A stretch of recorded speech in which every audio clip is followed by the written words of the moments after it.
지금 올림픽 기간이고요. 거의 다 모든 경기가 끝나가고 있는 이때에 우리나라 선수들의 성적을 돌아보게 되면 특별히 기억에 남는 여러 선수들이 있지만 믿는 자로서는 양궁을 잊지 못해요. 그 양궁의 여자 궁사로 애를 썼던 장혜진 선수 잘 기억나시죠? 예수 믿는 사람이에요. 그리고 단체전 개인전에서 금메달 2개나 따서 하나님께 영광을 드렸던 믿음의 사람이죠. 그가 메달을 따고 나서 묻는 그 질문 가운데 한 말 가운데 이런 말을 했어요. 한 발 한 발 활을 쏠 때마다 성경을 암송한다고. 빌립보서 4장 13절 내게 능력 주신 자 안에서 내가 모든 것을 할 수 있느니라 는 말씀을 암송하면서 쏠 때에 하나님이 도와주셨다고.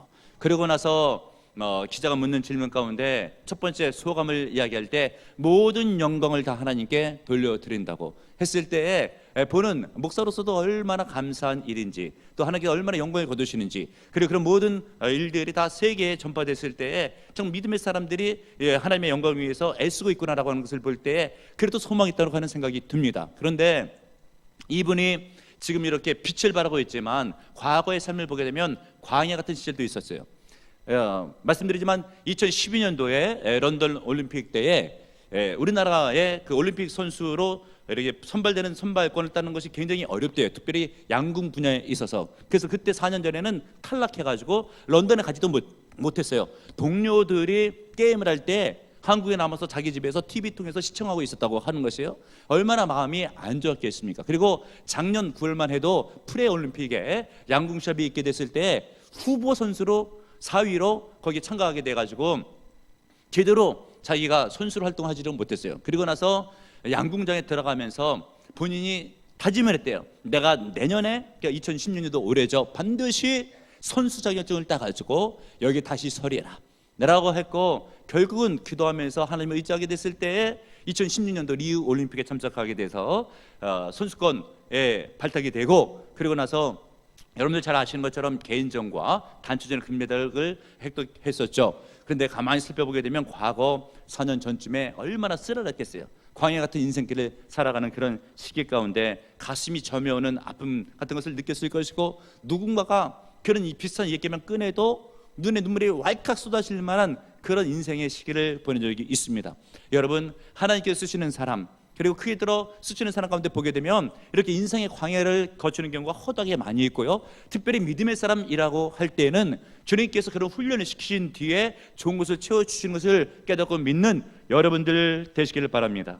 오늘 성경 본문에 있어서도 이스라엘 백성들이 이제 애굽을 빠져나와서 가데스 바네아라고 하는 장소 가운데서 가나안 땅에 들어가기 바로 직전쯤에 모세가 정탐꾼들 하나를 뽑아가지고 12명을 보내게 되었을 때에, 그때 실은 일주일이면 그 땅에 온 백성들이 다 함께 들어갈 수 있는 그런 거리였는데도 불구하고 그들의 부정적인 보고로 인해서 그 40일 동안 정탐했던 기간 가운데 하루를 1년 삼아 40년을 광야의 길을 걷게 하시는 거예요. 그러니까 일주일이면 들어갈 땅을 40년 걸쳐서 들어가게 되었다라고 하는 것이죠. 얼마나 안타까운 일이에요. 이런 것을 보게 됐을 때 우리 하나님께서 이스라엘 백성들을 싫어하셨나? 버리셨나? 왜 그들을 괴롭게 하시지? 라고 하지만 여러분, 하나님께서는 나를 구원하기 위해서 독생자 예수 그리스도를 이 땅에 보내신 분이시잖아요. 구원받은 나를, 또 선택된 이스라엘 백성들을 그렇게 싫어하시고 미워하시고 일부러 괴롭힐 일이 무엇이겠습니까? 거기에는 하나님의 아주 기쁘신 뜻이 있는 줄로 믿으시는 여러분들 되시길 바랍니다. 보면 있는 말씀 5절을 보시길 바라요. 5절, 너는 사람이 그 아들을 징계함같이 인데 하나님이 여기서 너를 징계하시는 줄을 마음에 생각하고. 뭐 때문에 이렇게 광야의 길을 걷게 하신 거래요? 하나님의 징계였더라라고 하는 것이죠. 그런데 그 징계의 의도가 있어요. 히브리서 12장 6절의 말씀에 이하에 보면 이렇게 기록되고 있습니다. 주께서 그 사랑하는 자마다 징계하시고. 누구를 징계한다고요? 그 사랑하는 자마다 징계하시고. 그리고 나중에 그 성경에 계속 읽다가 보면 나오는 말씀이 의와 평강의 열매를 맺게 하느니라. 주님께서 인생으로 하여금 믿는 자로 하여금 광야의 길을 걷게 하시고 징계를 하시는 이유는 사랑하시기 때문에, 그리고 의와 평강의 열매를 맺게 해주기 위해서 그런 훈련을 주시는 줄로 깨닫고 믿는 여러분들 되시길 바랍니다. 좀 더 분명히 오늘 성경 본문이 기록된 말씀 가운데 뒤편에 16절을 보세요. 16절에 기록되기를 내 조상들도 알지 못하던 만나를 광야에서 내게 먹이셨나니 이는 다 너를 낮추시며 너를 시험하사 마침내 내게 뭐를 주려고요? 복을 주려 하심이었느니라. 믿으시는 여러분들 되시길 바랍니다. 인생의 힘든 시기를 겪고 있는 분들도 물론 있죠. 고생의 시기, 고난의 시기, 광야 같은 인생의 시기를 겪을 때 이 말씀을 반드시 기억하세요. 하나님께서 마침내 결국은 복을 주기 위해서 지금은 광야의 길을 걷게 하신다. 말씀은 진리입니다. 깨닫고 믿는 여러분들 되시길 바랍니다. 그러면 하나님께서 인생으로 하여금 광야의 길을 걷게 하시면서 복을 주기 위한다라고 했는데, 그 과정을 좀 더 구체적으로 살펴보기 원해서 본문을 좀 더 살펴보게 되면, 하나님께서 인생으로 하여금 믿는 자로 하여금 광야의 길을 걷게 하시는 구체적인 이유는 무엇인가 라고 할 때, 그것은 첫 번째는 낮추기 위해서, 2절의 말씀을 보시길 바랍니다. 내 하나님 여호와께서 이 40년 동안에 내게 광야의 길을 걷게 한 것을 기억하리. 이는 너를 무엇이며 낮추시며 라고 되어 있죠. 한마디로 다른 말로 바꿔 얘기하면 겸손하게 만들기 위해서 그렇게 하신 거예요. 그럼 왜 우리 하나님께서 우리를 겸손하기를 원하실까? 베드로전서 5장 5절 이에 있는 말씀을 보게 되면, 하나님은 교만자를 대적하실 때 겸손한 자에게는 은혜를 베푸시느니라. 하나님께서 은혜를 주시기를 원해요. 근데 누구에게 은혜를 주신다고요? 겸손한 자에게. 여러분의 심령이 겸손히 낮아질 때 하나님께서 은혜를 부어주는 거예요. 심령이 교만하면 은혜가 은혜되지 못하고 복이 되지 못하는 거예요. 여러분, 이스라엘을 괴롭혔던 이집트의 바로를 한번 생각해 보세요. 바로는 절대 권력을 당시에 갖고 있었잖아요. 절대 부도 갖고 있었잖아요. 그런데 심령이 얼마나 교만해서 하나님을 대적하고 믿음의 백성들을 그렇게 압제하고 핍박하고 죽이려고 애를 썼어요. 결국은 그 바로 때문에 나라가 쑥대밭시대가 엉망이 되고, 결국은 자기도 이스라엘 백성들을 홍해 뒤따라가다가 물에 수정돼서 죽게 되었잖아요. 교만하면 내게 있는 모든 것이 은혜가 되질 않아요. 복이 되질 않는 거예요. 이것을 하나님께서 잘 아시기 때문에 은혜가 은혜되게 하시고 마땅히 복을 보시기 위해서는 먼저 광야의 길을 걷게 하시는 거예요. 깨닫는 여러분들 되시길 바랍니다. 신명기에 있는 말씀 8장 12절 이하에 이렇게 기록되고 있죠. 내가 먹어서 배불리고 아름다운 집 짓고 거주하게 되며, 또 내 소와 양이 번성하여 내 은금이 증식되며 내 수요가 다 풍부하게 될 때에 내 마음이 교만하여 내 하나님 여호와를 잊어버릴까 염려하노라. 이스라엘 백성들이 광야 훈련을 거치지 않고 그냥 가나안 땅에 들어가서 아름다운 열매를 따먹고 좋은 집을 짓고 살고 있을 때 교만해져서 하나님을 잊어버렸어요. 여러분, 하나님을 잊어버리고 잃어버리면 모든 것을 다 잃어버린 거랑 마찬가지예요. 인생이 남는 것이 무엇이 있겠어요? 그렇기 때문에 우리 하나님께서는 하나님을 기억하는 인생이 되게 하기 위해서 심령을 낮추시고 하나님을 의지하고 겸손한 심령이 준비되었을 때, 그때 은혜와 복을 주시면 하나님 잘 믿겠죠. 감사하겠죠. 받은 복이 오랜 동안 유지되겠죠. 그래서 하나님께서는 인생으로 하여금 광야의 길을 겪게 하시고 나를 낮추시는 거예요. 그러면 여러분, 하나님께서 나를 낮추실 때 불평하지 마시고 짜증내지 마시고 시험에 들지 마시고 하나님의 뜻을 헤아리시고 감사하는 마음으로 겸손히 준비되면 차후에 하나님께서 크게 부어주십니다. 지금은 고인이 되었지만 그분 살아계실 때 저도 직접 들은 간증이고, 여자 목사님이신데 때는 그 분이 어렸을 때부터 일이 진행돼요. 그 여자분이 1920년대 태어났으니까 아주 예전이죠. 거의 뭐 100년 가까이 되네요. 그런데 오래 사시긴 사셨어요. 그래 돌아가신 지 이렇게 막 그렇게 한참 되지는 않아요. 그런데 이분이 여자 소녀 어린 나이 7살 때쯤 되었을 때 집에 엄마가 새 옷을 사서 입혔어요. 근데 이 옷을 입고 놀다가 낮에 나가서 산에 가서 놀고 있다가 나뭇가지에 옷이 그만 찢겨버린 거예요. 그러니까 어린 마음에 엄마한테 야단 맞으면 안 되겠다라고 해서 친구들 다 집에 돌아갔는데 밤 늦게까지 산에서 혼자 이렇게 추위에 벌벌 떨고 있다가 너무 힘드니까 집에 들어갔어요. 집에 들어갔는데 열이 펄펄 나잖아요. 그리고 앓고 나서 치료받는 가운데 보니까 그만 앞이 안 보여요. 예전 오래된 시절에 의학이 발달되지도 않는 그런 시기 가운데 그냥 맹인이 된 것이죠. 과거에 여러분 맹인이다, 특별히 여자의 지위가 좋지 못하잖아요. 그때만 해도 남아 선호 사상이 얼마나 대단한 그런 때였었겠습니까? 바로 그럴 때 집에서는 여자애가 맹인이 되었으니 네가 무슨 쓸데가 있겠는가 라고 하면서 차라리 무당이나 돼서 복수를 가르쳐서 돈이라도 벌어오게 해야 되겠다, 부모님이 그런 마음을 먹었대요. 그런데 그때에 시골에 교회가 들어왔고, 그러면 그 교회를 다녔던 소녀였기 때문에 믿음이 좀 있었죠. 그래서 나는 하나님 믿는 사람이기 때문에 절대 무당이 될 수가 없다고 하면서 전수사님이 특별히 아껴주면서 손을 꼭 붙잡고 기도해 줄 때에 하나님의 음성이, 하나님의 말씀이 심중에 박혔는데 시편 27편 10편에 있는 말씀, 나의 부모는 나를 버렸으나 여호와는 나를 영접하시리라 는 말씀이 심령 가운데 울리듯이 잘 목과 같이 잘 심령에 박히게 되었죠. 그러면서 하나님께 묻는 거예요. 하나님, 나를 왜 이 땅에 태어나게 하셨나요? 나로 하여금 왜 맹인이 되게 하셨나요? 부모님은 나를 버렸지만 하나님께서는 나를 영접하시고 나에게 은혜 주신다고 했는데 어떤 은혜를 주기 위해서 나에게 이런 씨를 주십니까? 라고 할 때 뚜렷하게 심령 가운데 들리는 하나님의 음성이 있었대요. 내가 너에게 앞을 보지 못하게 한 것은 너에게 큰 은혜를 주기 위해서 그렇게 하는 것이란다. 네가 겸손하게 되었을 때 내가 부을 것이 있느니라. 그리고 너는 지금 눈은 보지 못하지만 쓸 수 있는 손이 있고 말할 수 있는 입이 있고 들을 수 있는 귀가 있지 않느냐. 그거를 사용하여 훌륭한 인물이 되거라. 반드시 크게 사용하리라. 는 응답을 받습니다. 이 응답 가운데 그 소녀가 점자를 배우면서 이제 글을 읽게 되고 학교에 들어가게 되었죠. 그러면서 하나님을 의지하는 믿음으로 공부를 하고 인생을 살아가는데 이제 뭐 중학교쯤 됐는지 고등학교쯤 됐는지 기숙사 생활을 하게 되는데 옷이 어디 냄새가 나고 그러면 빨아야 되는데 어디가 얼룩진 걸 찾기가 굉장히 어려워요. 그리고 어디가 뭐 찢어지면 꿰매야 되는데 바늘 귀에 실을 끼는 게 어려워요. 순간순간 기도해야 살 수가 있는 거죠. 그러다가 밤새도록 바늘 귀에 실을 먹다가 끼는 방법을 지혜롭게 알아내가지고 그것을 끼게 되었을 때는 정말 얼마나 기쁜 나머지 막 한밤중에 소리치고 싶고 사람들 다 깨우고 싶었는데 꾹 참았대요. 그 정도로 순간순간마다 주님을 의지했는데 결국 그런 마음으로 공부를 해가지고 일본에 건너가서, 우리 학생들 특별히 잘 들으세요. 그 맹인인데 일본에 건너가서 점자로 책을 읽으면서 의사 자격증을 따서 최초의 여성 의사가 돼요. 대단한 일이죠. 별로 감탄도 안 하시는 것 같아요. 두 눈이 멀쩡하면 학생들 열심히 공부해서 저 앞에 영광 돌리시고, 공부 열심히 하는 게 그 믿음의 길이에요. 결국 그렇게 해가지고 여자 의사가 될 뿐 아니라 한국으로 건너와서 신학교 입학을 하고 여자 목사가 돼요. 그분 살아 계셨을 때 제가 젊은 시절 가운데 설교를 듣는데 한복 하얀 거를 곱게 입으시고 나이가 드신 분이 단아한 모습으로 본인의 간증을 하는데 그렇게 은혜가 되더라고요. 그리고 이분이 책을 썼어요. 위대한 약속이라고.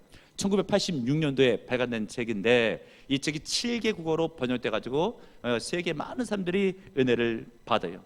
얼마나 귀하고 복됩니까? 그러면서 그 책 간증 가운데 내용을 보게 되면 하나님께서 나로 하여금 맹인이 되게 하신 것은 겸손하여 주님을 의지할 때 크게 부어주시기 위함이었더라 라고 하는 간증인 것이에요.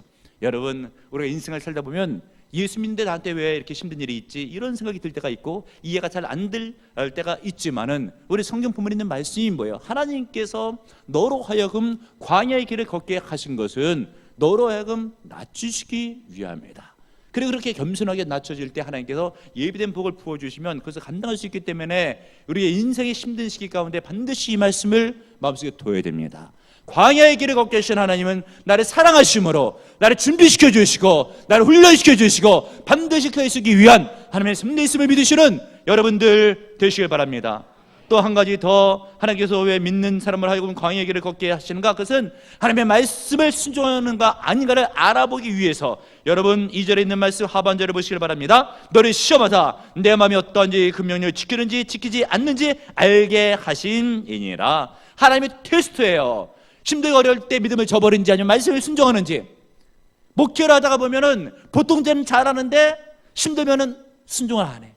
봉사도 안 해. 주님께서 이것을 보려고 그 가운데서도 일편단심으로 하나님 앞에 충성하는 믿음이 있는가를 볼 때 그것이 하나님 앞에 믿음으로 발견되면 부어주시라고 그러는 거예요. 그럴 때 하나님께서는 양당한 어느 쪽에 가는지 주님께서 보고 싶어 하세요. 테스트를 하시는 것이죠. 그 창세기 말씀에 보게 되면 아브라함이 나오죠. 아브라함 나왔을 때 여러분 하나님께서 아브라함에게 어떤 시험을 주십니까? 내 아들 독자 이삭을 번제로 바치라 하는 말씀 가운데 아침 일찍 일어나서 3일길을 행하면서 번제를 모리아산에 쌓고 나서 칼들로 잡으려 할 때 하나님께서 알았다라고 하면서 오히려 멈추라고 하면서 이제 내가 네가 나를 사랑한 줄을 내가 아느니라 라고 하면서 그때 하나님께서 큰 복을 내려주셔요. 결국 이삭을 죽이는 게 목적이 아니었잖아요. 하나님의 말씀을 그 어려운 상황 가운데서도 주님에 대해서 원망하지 아니하고 순종할 수 있는 믿음이 있느냐. 이때 합격점을 받아야 주님께서 복을 내주시는데 많은 성도들이 이때 실패해요. 나는 못해요. 하나님 왜 그래요? 라고 하면서 다 믿음을 뒤로 하고 져버리죠. 하나님의 테스트에 합격하지 못하니까 받을 복이 없어요. 순종으로 복을 받습니다. 깨닫는 여러분들 되시길 바랍니다. 욥을 보세요. 어찌 보면 아브라함보다 더 큰 시험이잖아요. 아브라함은 자식을 죽일 뻔하다가 살리는 은혜를 받았지만 욥은 진짜 10자씩 다 죽어요. 하나님의 테스트였어요. 재산 다 몰수당했어요. 건강 악화됐어요. 아내 저주하고 떠나갔어요. 제 가운데 앉아있어요. 그런데 욥의 고백이 참 멋져요. 주신 이도 여호와시요 취하신 이도 여호와시니 오직 여호와께서 영광을 거두실지어다. 아멘 할렐루야. 결국 하나님께서 욥을 축복하시더니 예전 것에 갑절이나 큰 복을 부어주시는 거예요. 여러분 1절에 있는 말씀을 보세요.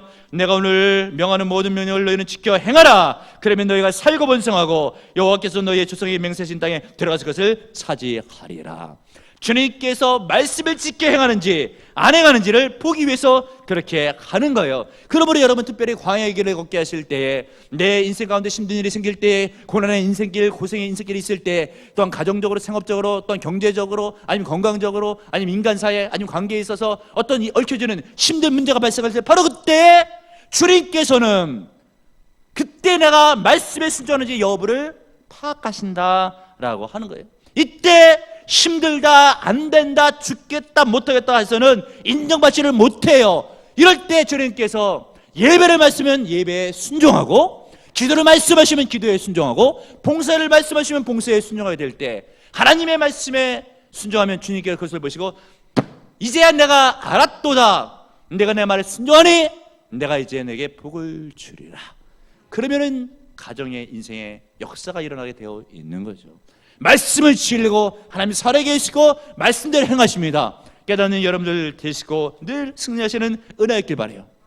또 한 가지 더 살펴볼 말씀은 3절에 있는 말씀이에요. 3절 여러분들 한번 읽겠습니다. 3절 시작. 너를 낮추시며 너를 줄이게 하시며 또 너도 알지 못하며 내 조상들도 알지 못하던 만나를 내게 먹이신 것은 사람이 떡으로만 사는 것이 아니요 여호와의 입에서 나오는 모든 말씀으로 사는 줄을 내가 알게 하려 하심이니라. 아멘.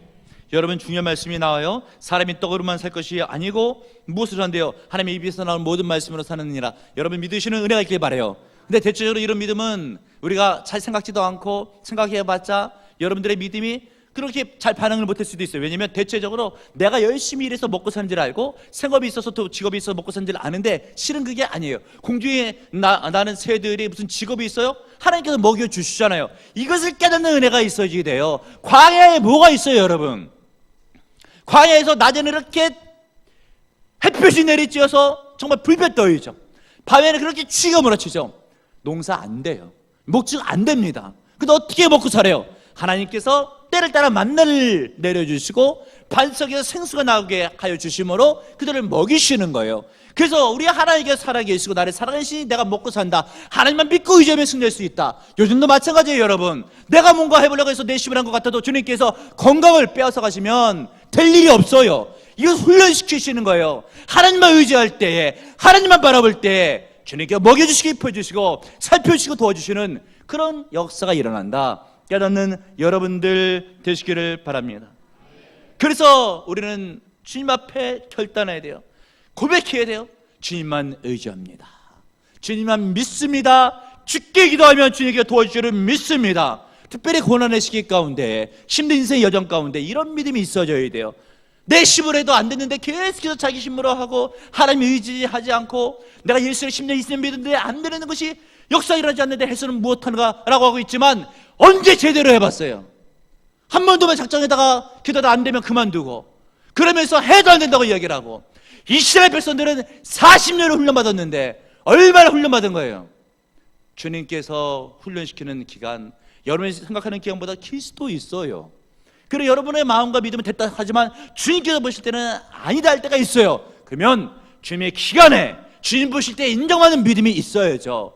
그랬을 때 여러분들이 고난의 시기 가운데 하나님의 말씀을 붙들고 하나님을 의지하고 하나님이 도와주시면 반드시 될 줄을 믿습니다라고 하는 믿음이 있을 때 주님께 인정해 주시면 그때 부어주시는 거예요. 하나님이 살아계시고 모든 원단하시는 분이세요. 깨닫고 믿는 여러분들 되시길 바랍니다. 주님만 의지해서 승리하고 뽑아진 인생이 굉장히 많이 있습니다. 그 가운데 우리 교회하고 비교적 가까운 쪽에 저 용인 방향 쪽으로 명지대에 있죠. 총장을 지냈던 정구모 박사의 이야기를 말씀을 드리려고 해요. 이분은 어린 시절에 비교적 부유한 가정 가운데 유복한 가운데 잘 자라났죠. 아버님이 교장 선생님이었고 그 가운데서 잘 자라났는데 자라나면서 신동이다 이런 얘기를 들었어요. 그래서 경기 중학교 입학할 때 수석으로 입학하고 경기 고등학교 입학할 때 수석으로 입학하고 그 당시에 시험 봐서 이렇게 경기 고등학교 수석으로 입학한다. 수재 중에 수재죠. 그런데 전교 수석으로 들어갈 때 전교 2등하고 석차가 너무 나다가 보니까 선생님이 부른 거예요. 너는 신동이다. 여기서 3년 동안 이렇게 썩을 것이 아니다. 공부해서 검정고시 쳐서 빨리 대학 가라 라고 해서 고등학교 입학하고 나서 4개월 공부하고 검정고시 패스하고 서울대 물리학교로 어린 나이에 입학을 한 거예요. 그리고 나서 국내 공부를 마치고 24살 때 미국으로 건너가서 다시 공부해서 미국의 교수가 돼요. 그리고 한국인으로서 미국의 원자력 핵융합 연구소를 설립을 하죠. 세계적인 핵 권위자가 된 거예요. 국내에 돌아와서 카이스트 한국과학기술원을 창립을 하게 되고 과학기술처 장관 2번이나 역임하게 되고 호소대 총장 및 또한 명지대 총장을 역임을 하죠. 그런데 이분이 결정적으로 주님을 만나게 되는, 예수를 믿게 되는 계기가 있어요. 아들 진우가 있었는데 이 초등학교쯤 됐겠죠. 신부전증에 걸려가지고 신장에 문제가 있어요. 5년밖에 살지 못한다라고 하는 의사의 판정을 받죠. 그래서 아버지인 본인이 신장을 하나 떼어줬어요. 이식을 시켜준 거죠. 그런데 사이드 이 부작용이 나타나가지고 약을 쓰는데 몸이 약하다 보니까 약을 쓰면은 간 쪽이 잘못돼가지고 황달이 오고 흑달이 오고 얼굴이 시꺼매져요.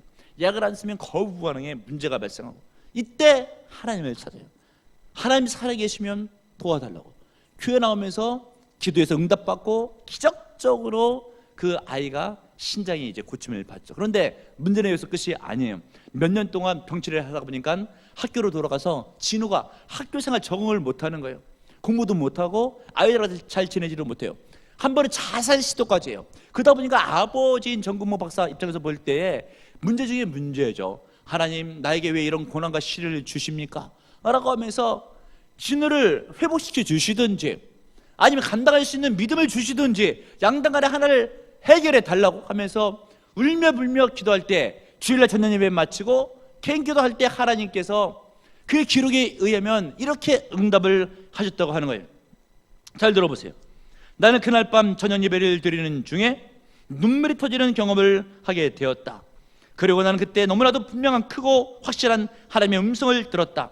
아들아, 너는 내 아들 진우로 인해서 감사해 본 적이 있느냐? 그것은 분명한 주님의 목소리였다. 내 아들 진우가 너 때문에 십자가를 졌는데 너는 내 아들 진우로 인해 한 번이라도 감사해 본 적이 있느냐? 나는 주님의 음성에 너무 놀라서 울음을 그쳤다. 그리고 감사하라고 하는 주님의 말씀에 나는 반문했다. 하나님, 내가 어떻게 내 아들 진우의 일로 인해서 감사할 수가 있겠습니까? 아들로 인해서 감사한다고 한다면 나 같은 정도의 자식은 되어야 될 것이 아닙니까? 그런데 그 아들 진우로 인해서 감사를 하라고 하다니요 라고 할 때 주님께서 주시는 말씀이 있었다.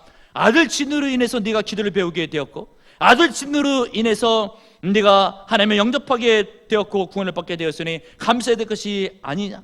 그 말씀을 듣고 나서 그는 깨닫고 감사를 드렸대요. 하나님, 저를 구원해 주시기 위해서 저로 하여금 하나님을 의지하는 인생이 되기 위해서 아들 진우에게 병을 주신 것을 이제야 감사합니다.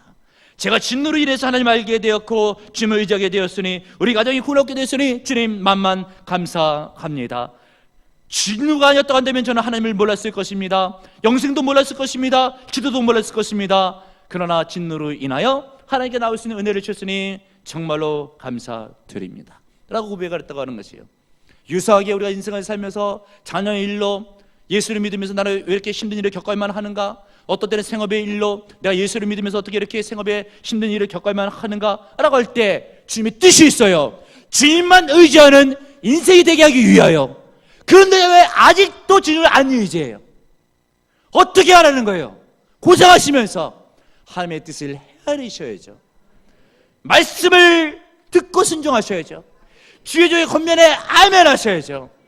하나님을 제대로 믿으면 하나님이 살아계시잖아요. 사랑의 하나님이시잖아요. 훈련 거치고 나서는 부어주시잖아요. 말씀에 순종하세요. 주님만 의지하세요. 저는 우리 보람전의 성도들이 하나님 보시 합한 심령으로 착할 준비되어서 큰 복을 받아 하나님이 큰 일을 감당했으면 하는 바람과 소망이 있어요. 여러분, 교회를 중심으로 오늘 주신 말씀을 심중에 두시고 힘든 광야의 길을 갈 때마다 자신을 낮추셔요. 겸손하게 되셔요. 어떤 말씀하신지 순종하시겠지만 의지하세요. 반드시 열매 맺습니다. 하나님 살아계신 은혜를 부어주셔요. 그런 믿음으로 승리하시길 주님의 이름으로 축복합니다. 주님, 우리 가운데 힘든 인생의 광야를 걷고 있는 성도는 있지는 않습니까? 주님, 그럴 때 하나님의 말씀을 기억하고 말씀에 순종해야 될진데 오히려 불평하고 짜증내며 믿음을 저버리는 성도는 있지는 않습니까? 주여, 힘든 시험 가운데 아버지를 기억하게 하시고 말씀에 순종하게 하시고 겸손히 자리를 낮추었지만 의지하면 반드시 승리할 줄을 믿습니다. 구하라 하면 주실 것이요, 찾으라면 찾아질 것이요, 문을 두드리면 너에게 열려질 것이니라. 말씀 믿고 지만 의지하여 믿고 기도할 때 역사를 일어나게 도와주실 줄을 믿습니다. 주님의 뜻에 합하여 순종할 때 인정을 받으면 주님께서 크게 부으시는 인생이 되어 반드시 크게 쓰임받을 믿습니다. 하나님을 의지하여 승리하는 복된 인생 될 수 있도록 하늘의 문을 여시고 은혜를 내리어 주시옵소서. 반드시 승리하게 될 줄 믿사오니 신복을 내리어 주옵소서. 예수님의 이름으로 기도합나이다. 아멘.